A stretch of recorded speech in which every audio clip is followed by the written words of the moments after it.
having your spine 90 degrees to your opponent's spine when you're holding Kesa Gatame.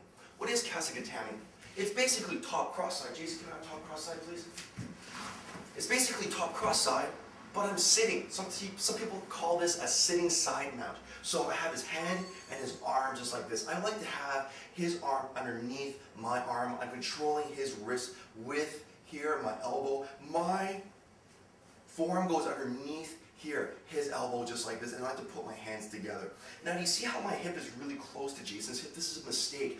I need to bring my hip away from Jason's hip, here, and then I want to bring my hip as far away from Jason as possible, as far away from Jason as possible. From here, I'm going to have my feet out, here, not together, just like this, my feet are out, and then I bring my hip up off the ground. And then from here, I want to turn so that Jason's shoulder blades are up off the mat, like so. This makes it so much harder for Jason to escape here, all right?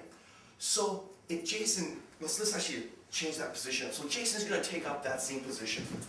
So we're here.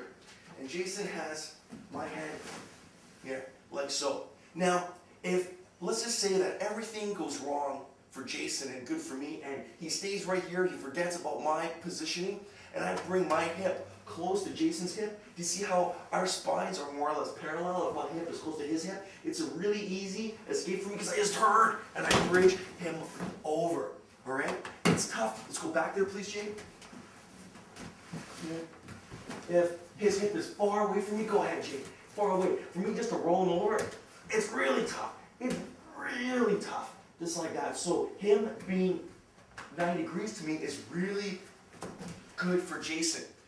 Another thing is that if Jason brings his hip really high, so let's go here again, please, Jason. So if he brings his hip up like this, is up as high to my head as possible, you see how it's almost like our spines are parallel once again? It's really easy for this hand to push up against his face, my feet to go away, and I chop up like this for the escape. So Jason wants to be 90 degrees to me, and he understands that I want either my hip close to his hip or my hip as far away from his hip as possible in order to do one of these two escapes, one of these two very basic escapes. So Jason, his key thing, let's go back one more time.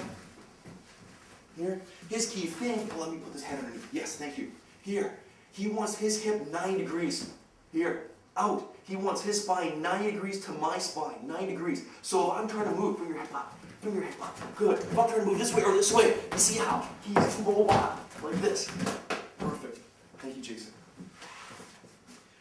Your spine 90 degrees to your training partner's spine when you're in top Kesa Gatame.